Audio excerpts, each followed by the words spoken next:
The purpose of these video clips is to clarify the simplicity of FreeCAD. Today's video clip is a stick with a pointed hole.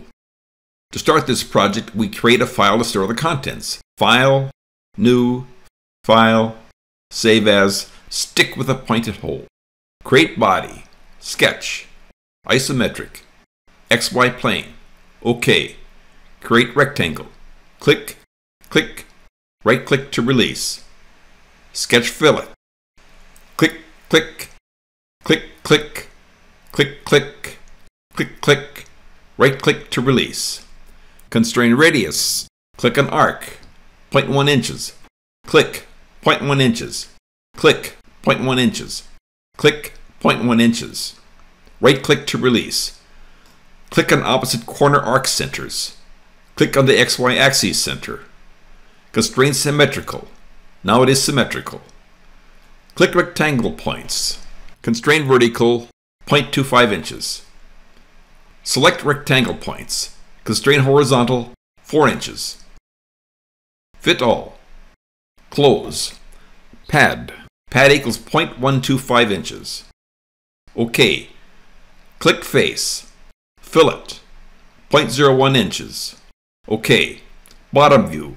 Click face. Fillet. 0.01 inches. OK.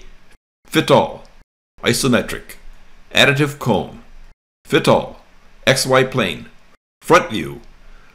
Zoom in with control button and plus on the number keyboard pad or mouse scroll wheel. In Z direction, minus 0.25 inches. Radius 1, 0 inches. Radius 2, 0.11 inches. Height, 0.375 inches.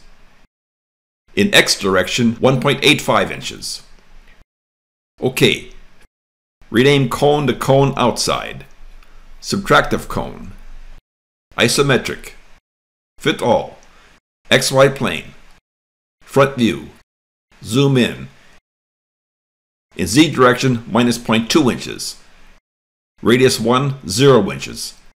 Radius 2, 0.11 inches. Height, 0.375 inches. In X direction, 1.85 inches. OK. Rename to cone inside. Subtractive cylinder. Isometric. Fit all. XY plane. Front view. Zoom in. Radius 0.02 inches. Height 1 inch. In Z direction, minus 0.4 inches. In X direction, 1.85 inches. OK. This is the end result. This concludes stick with a pointed hole.